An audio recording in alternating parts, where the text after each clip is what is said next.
What up, Ninja Village? Welcome to another episode of Chronicles Reviews with the Less Than Stealthy Ninjas. Myself, Scooter Ray, Cosmic Boss, and you are here for a special one, because this is Big 200.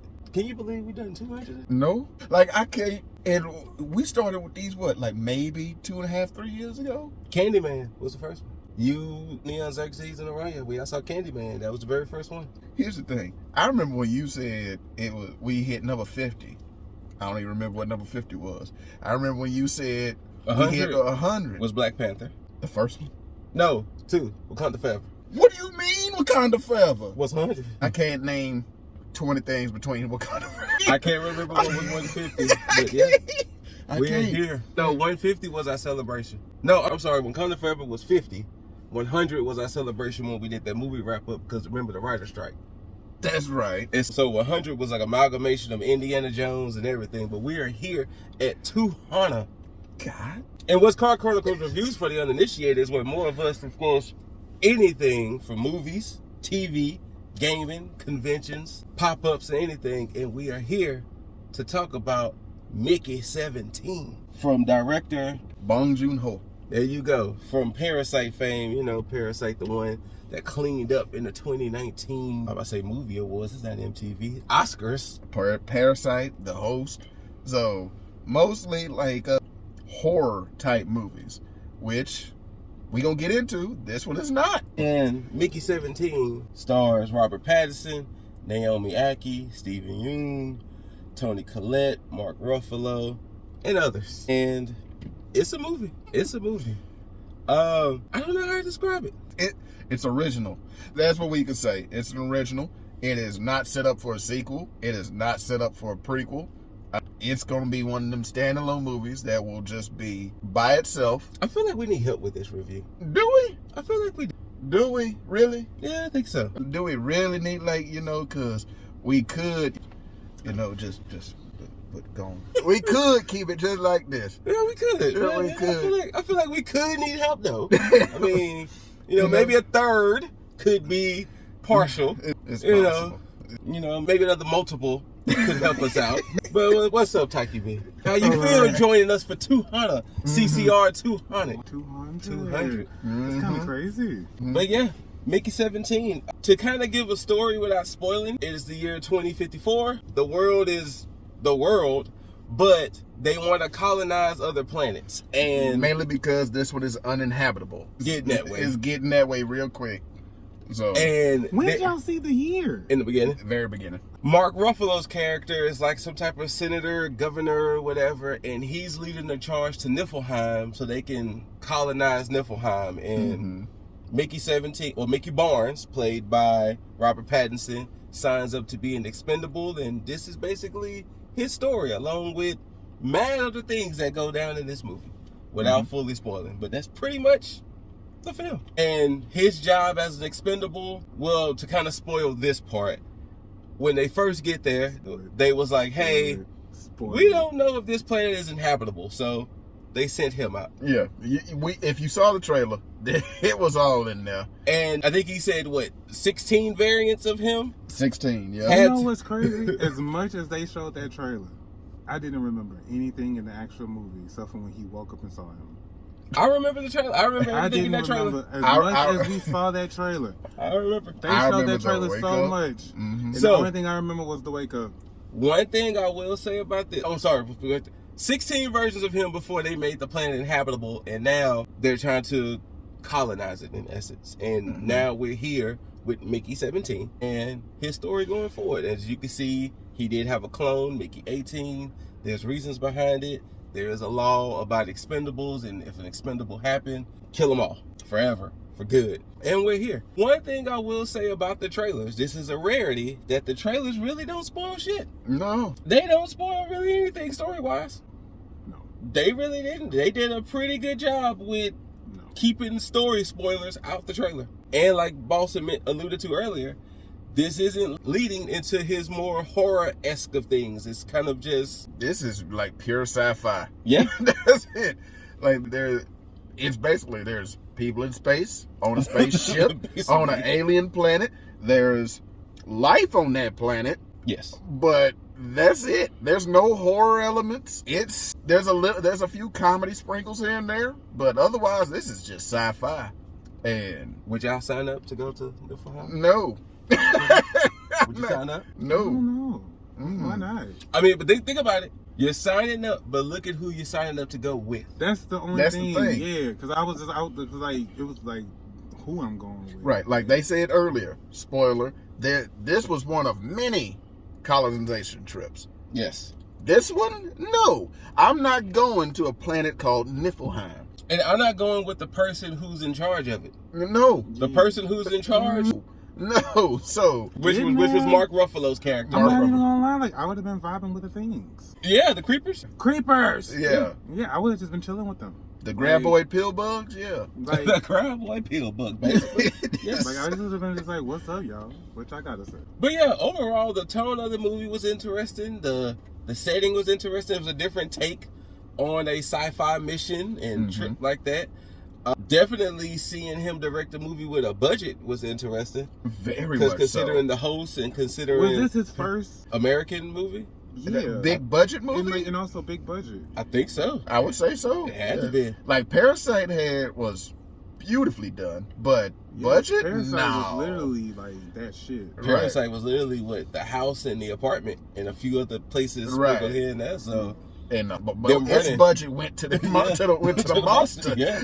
The host came out like early 2000s about the little monster. The little tadpole looking monster. Yeah. With the little girl and the father.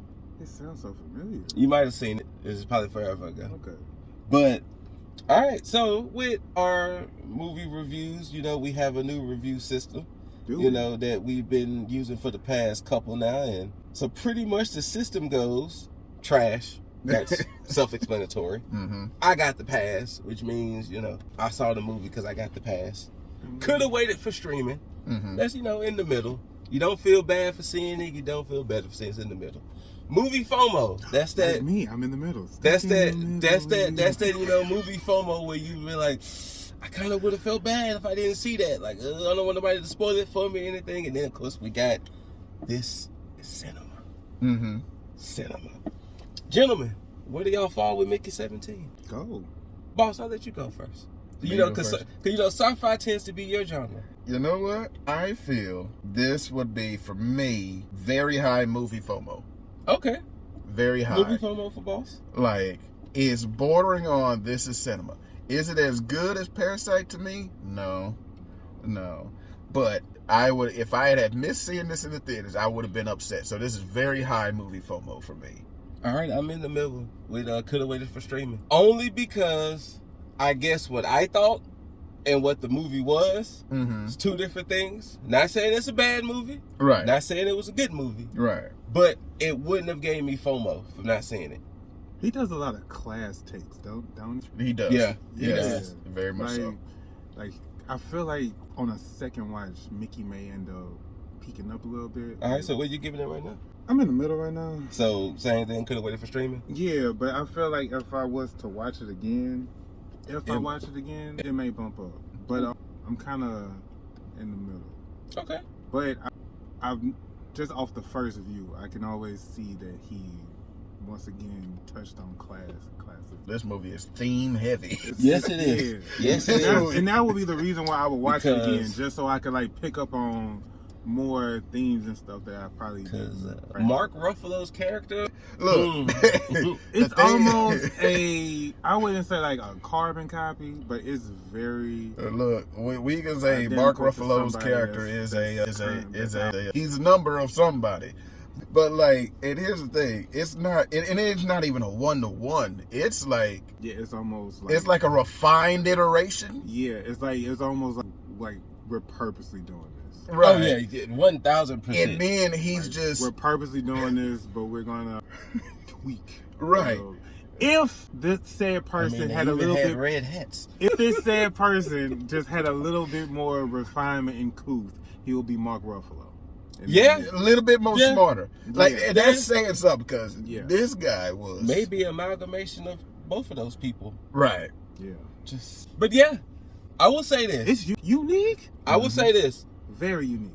one thing I will give credit to, because Boss and I was talking about it on the way up here, I can appreciate that Robert Pattinson was like, y'all ain't gonna pigeonhole me. My Anything. Like, I was just talking about that yesterday. That was the one. I was just talking about how, like, he had the craziest shift. Like, I felt like he had that Twilight stank on him for a minute. He was like, he y'all had ain't that gonna Twilight stank pigeonhole on me. him for a while. And then, like, now, it don't even think that's the same dude that was up in that movie. But no, same thing I said to Boss. I kind of forgot he was Batman 2 years ago. Well, 3 years ago. Mm-hmm. Like, literally, he was Batman 3 years ago. Because he still had the stank on him heavy then. A little bit, yeah. So, you know. Because that was one of the main reasons why people didn't want to see him as Batman. But I'm telling you, Pattinson, and then, too, I could appreciate one of the things, minor spoiler, one of the things I could appreciate was that when they was talking about the clones, they was letting you know certain characteristic traits could change. So when we see 17 and 18, they were completely different people. Man.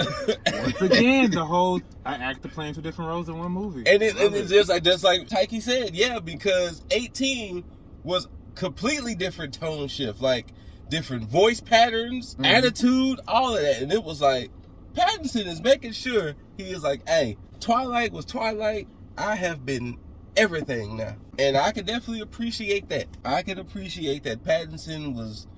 I'm really starting to really like Naomi Ackles. I'm in the middle with her. Because I liked her in Blink Twice. Yeah. I didn't mind her in this one. I didn't see the Whitney Houston movie. I didn't see Whitney either. Me neither. But I feel like it was something else she was just Hold saying. on, let me look it up. But I'm still kind of, I guess because the roles I've seen her in so far, you know, Blink Twice was the only one where she was the leading lady. I still haven't seen that movie. But I'm actually kind of enjoying these movies that hinging upon that one actor. Because remember how we said with Smile 2, you know, Smile 2 hinging upon Naomi, and like I'm liking these roles. That's what I remember her from. What's that? Star Wars Episode 9, Rise of Star Wars? Skywalker. But I'm kind of enjoying these films where the movie is kind of hinging upon that actor or actress, because then it's like, let them shine. You know? And because with this one, Pattinson is shining. He is definitely shining. The tone is kind of, I don't necessarily know what I was expecting. I don't know what I was expecting either. That's why I said the trailer did a good job with hiding what the movie is really about. It's kind of zany.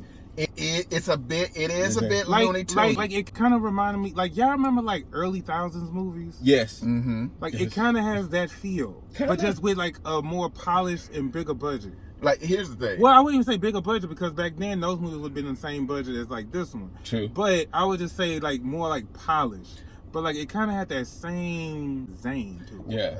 The way I would describe it is, like we just said, like this one has a big budget. It feels like a Netflix sci-fi original movie, but made around 2010. Right. When they were just picking up with their original programming and all that. When they was just throwing anything. When they were throwing anything out there. Like, it was like, okay, that's original. Hey, give us some money and make a movie for us. That's what it feels like, but it works really well. I'm kind of wondering how in-depth the book is. Oh, it's a book. Yeah, it was a book. Like in the credits, it did say it was based on a book. Like I kind of wonder if it's almost like a short story-esque type thing, or because you know what it feels like too. Like it feels almost like The Monkey, where it feels like it might have been like a small-ish, but they kind of fill in pieces to make it bigger than what it was. Once again, it could have been a whole ass book. It could have been, but and like I said, that's not me saying I don't love those zany movies from that time, and I'm not saying I didn't like this movie, because I did like this movie, but it was just, I don't know. I'm trying to pinpoint. So from what I'm reading, it's completely different from the book. Okay, that makes sense then too. Yeah, it says the book was Mickey 7. Okay. And Bong Joon-ho changed a lot. Okay. Right. So there you go. So not only that, but he had artistic direction. Mm-hmm. He was like, okay, we're gonna take the core. And the book ain't even that old. 2022. Really? That's a quick turnaround. Quick adaptation. Right. But yeah, so movie FOMO. We're in the middle. We could have waited for streaming. Or is it changing? But you look, I was like, oh, he might need another. Is it changing mid-review? Yeah. But 200. So I do want to give a shout out to Neon Xerxes, Aranya Miss, Planet Nico, Lil Dizzle, Jacob Bombastic, I think that's been pretty much everybody who has joined us in these CCRs. Other than who is Mrs. Ladybug. Yep. Like 200 and more. Like, cause we got more in the tuck. Yeah, see how he's tucking right now? That's what we got more in the tuck. Cause as long as movies and things keep coming out, we'll be here. We'll be here.